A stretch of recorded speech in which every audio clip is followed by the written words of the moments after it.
Hallihallo aus dem Ritz-Carlton, kurz vor der Pressekonferenz zu Aladdin. Wir bekommen hier gerade erstmal Cappuccino und können auch was essen. Und warten noch, bis es gleich reingeht. Welcome our guests here. First up would be on my left side, Mr. Alan Menken.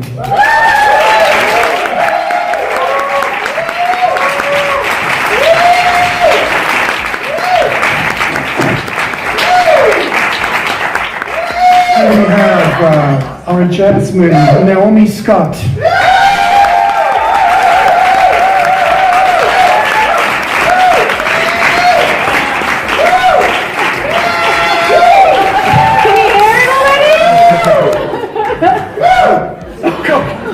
And we have our Aladdin, Mena Massoud.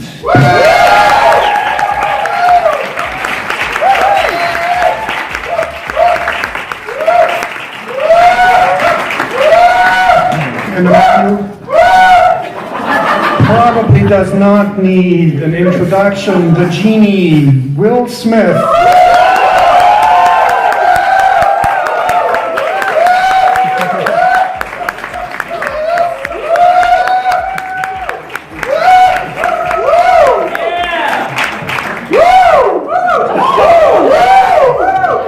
Yes. Woo! Yes. Yes. Security. All right. And last but not least, the director of the movie, Mr. Guy Ritchie.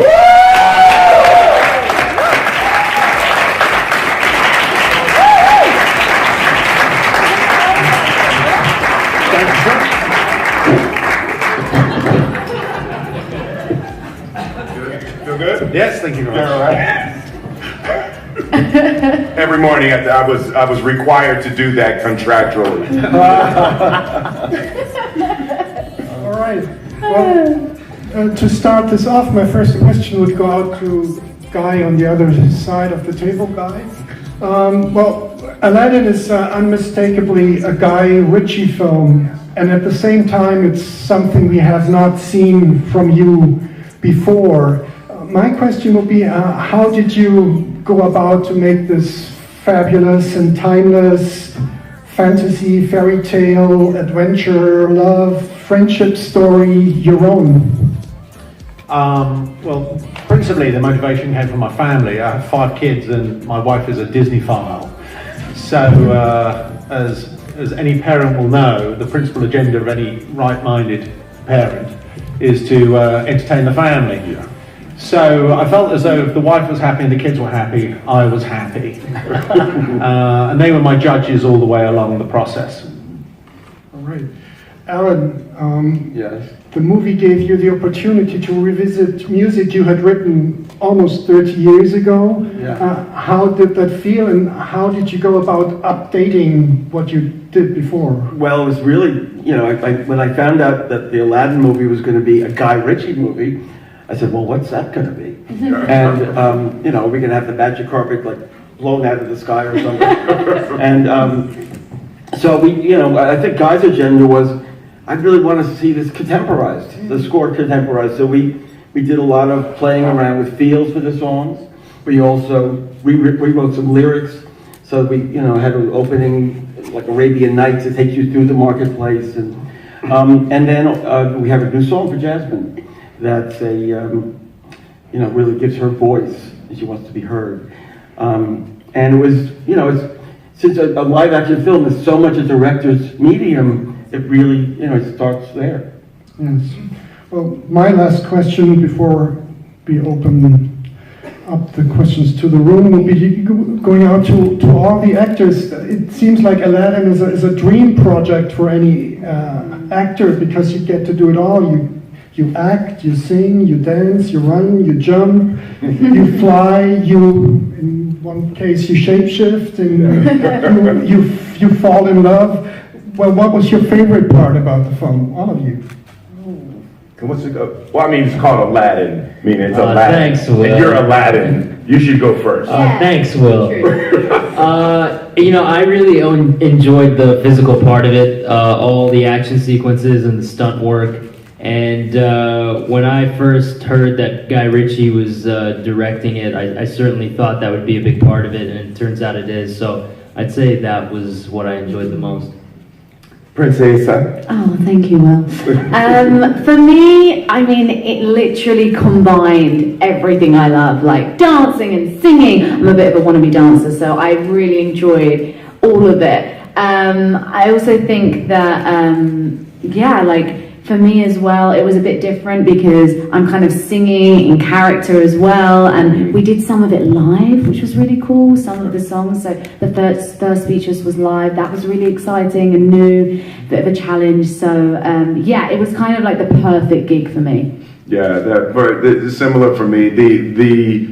I have 30 years of entertainment under my belt. And this is the first film that actually called on this many aspects of what I've cultivated over the years, to be able to sing and rap and dance and do action and special effects and, just all of that to come together in one film was really a spectacular job for me to be able to do. And unlike everyone else, when I heard it was going to be a Guy Ritchie film, I was like, huh? That was the first thing. And then that I was wildly shocked and surprised by what Guy put together. And proud. I'm proud. Thank you, Will.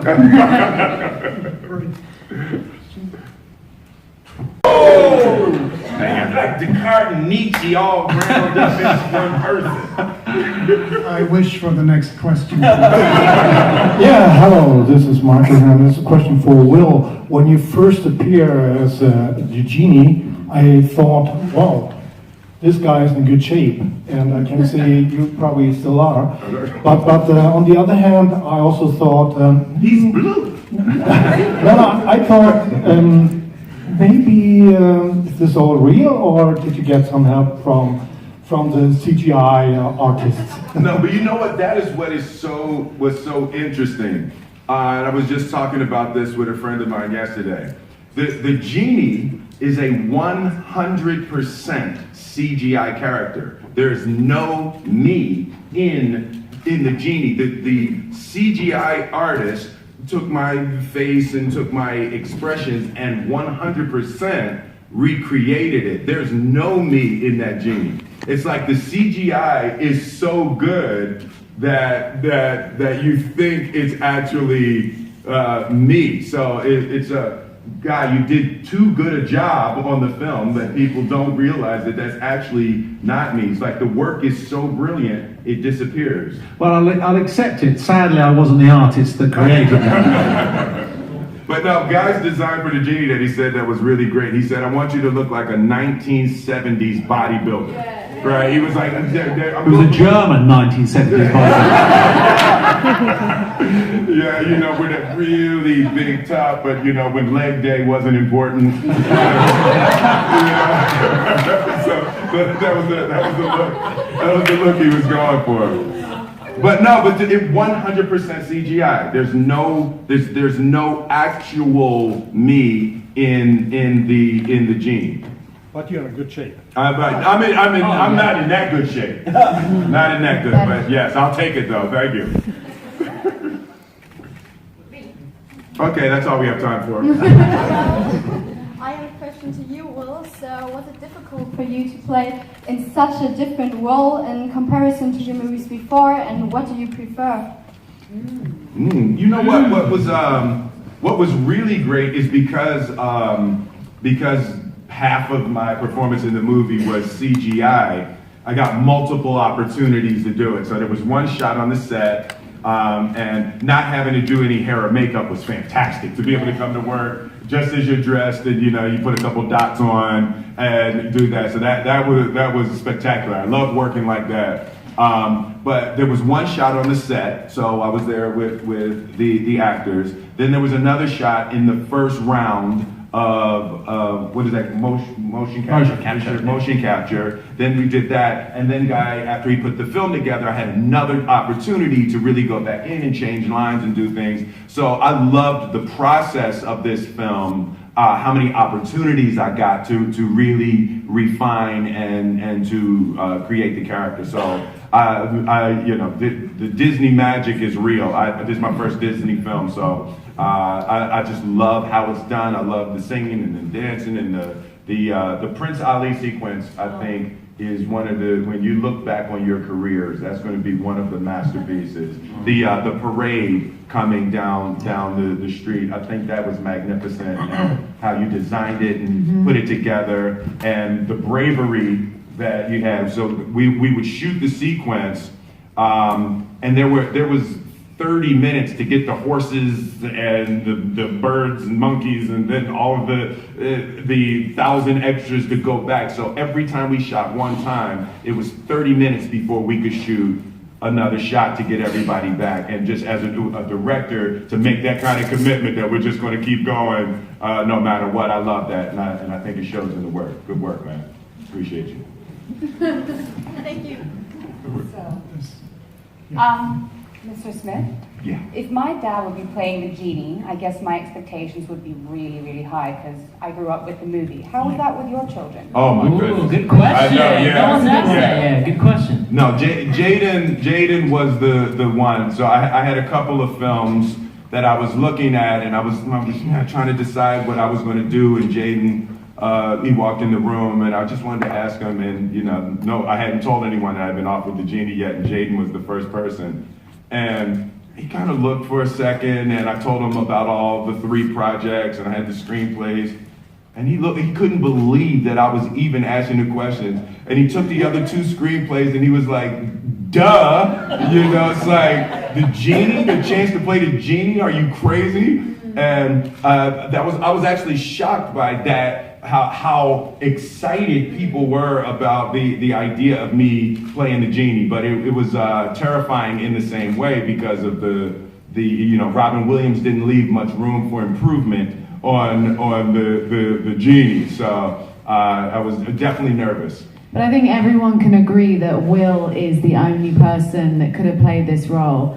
Yes.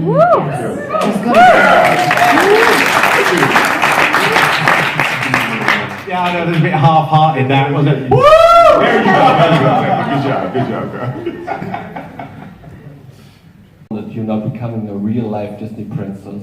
Oh my gosh. I mean, the audition process obviously is very lengthy. But actually, I was asleep because of the time difference in LA. So I was in bed, and my agent called my husband next to me, and he woke me up. It was really surreal. I mean, the opportunity to humanize a character that I loved so much growing up it was just so exciting, because I feel like there's room, like as Will was saying, when you're taking something that's an animation and you're making it authentic and you're humanizing it, I think there's room for growth, and with this character we really wanted to push some of those themes of her being even more ambitious than she was in the original. So yeah, and then singing, dancing, like as I said, like perfect gig. I was blown away. Mena, what about you? I think you got cast very late in the process. Yeah. And you only had a couple of weeks to prepare, right? Yeah, we had a bit of time. We had about 6-7 weeks to prepare. What was the question that I was going to answer? when you found out you were going to be when I found out. Oh, okay. First of all, I was just excited to be able to meet Guy and get to test with him. That was a dream come true on its own. So I think I just gave it my all and did what I could, and kind of just, there was nothing more that I could do. And when I found out, I was super excited. I was in my trailer finishing up another film, and I screamed and shouted and awed. And then my reps were like, "Oh, you have to be quiet. You can't tell anyone for a few days." So I had to go back out and work and just pretend like nothing happened. But it was an amazing feeling. But I remember when we tested together, and for me, like when I met Mena and when we did the scene together, he just had he brought such a depth to the character, you know. It's not just like a musical theatre show. It's not just about Aladdin being kind of fun and bouncy and cheeky, even though you bring all those things to the character. He was just a great actor, and it was just like amazing to kind of bounce off that energy. So as soon as I was in the room with him and doing the scene, I was like, if I was casting this. Yeah, I think we both felt it. I think we both felt it when we tested with each other. Yeah, definitely. Thanks, Guy. He killed it. And I think that was another thing with the two of them that I was really impressed with. It's like, a lot of times when you get these kinds of movies that are, you know, fantasy and things like that, it's difficult sometimes for actors to figure out how to get your head around doing something that's obviously fantasy, that's obviously supposed to be light and fun, but both of you had the wisdom to know, no, we're going to take it seriously, just as if we were playing a dramatic role, and we're going to dig into these characters and understand these characters no matter what. And the moment was that I really, really was truly impressed with you. We were doing the scene in the Prince Ali jams, where he's talking about the jams. And I'm standing there, and the genie's just dying. This is like this kid. And I made a bomb sound. And I said, and you had the wisdom to realize that in the time period, Aladdin wouldn't know what that was. Aladdin wouldn't know what that sound was. And your ad lib was, what's that? What is that? What does that mean? Right? And I just thought that was such a brilliant, as an actor, to recognize, oh, the genie's been through time, but Aladdin hasn't. He wouldn't recognize that sound. So I just thought that was brilliant. That scene is so funny. Yeah. It's like my favorite scene. Yeah. So it's all about shifting your attitude to how much you accept those challenges. Yeah, for me, I grew up watching a lot of Arabic cinema, film and television. I still do. My parents have it on at the house. That's what they watch. And we have such a rich culture in Egypt and Lebanon and Turkey in cinema. And this was the only film growing up that I could relate to, that reminded me of that. So that was important to me personally. And when I met with Guy, I knew right away it was important to him. And I think it's an incredible step in the right direction for representation of all ethnic groups. You know, not just Middle Easterns, but I mean even Europe in a way. If you look at the actors, Marwan is from the Netherlands, Newman, he is here from Germany. We have such a wide range of representation. It's quite special. Yeah, ultimately it's a human story, right? And it just happens to come through the prism of that region. But you know, the challenges are the same for humans everywhere. But I think it's important to recognise it as a global challenge rather than specific to a region.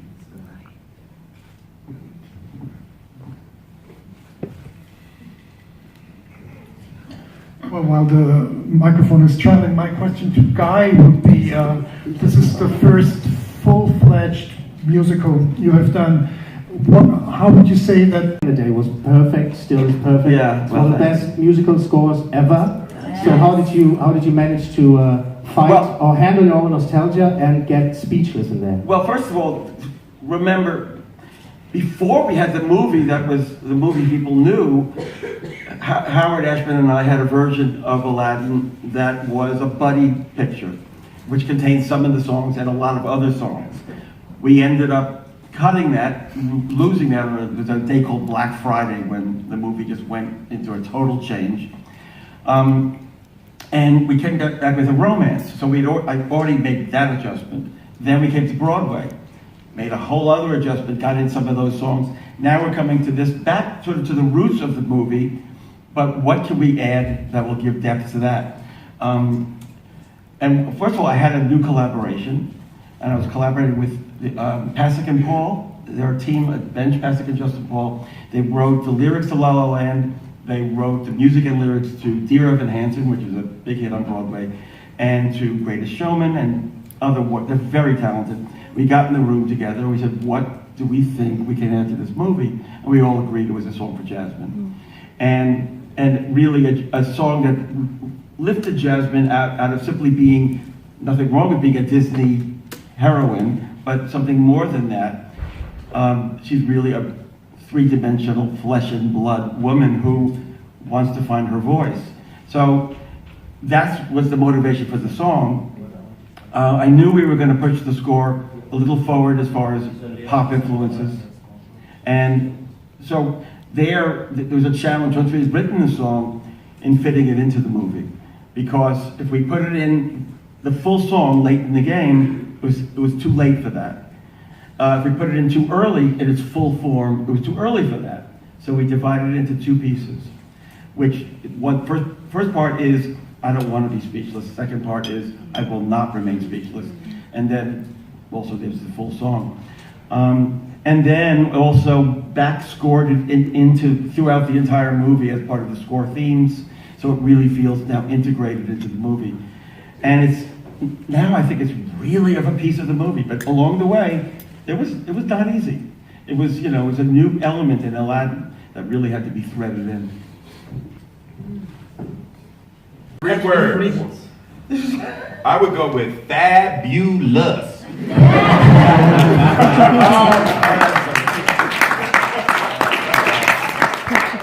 I would go with shining, shimmering, and splendid.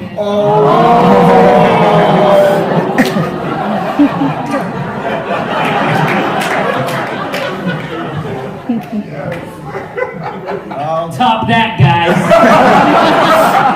Well, it's beautiful. Big fat hit. Yeah!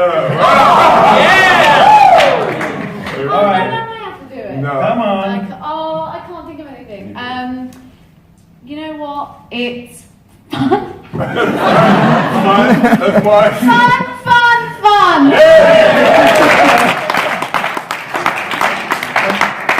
That actually was a very good last word, I think. So.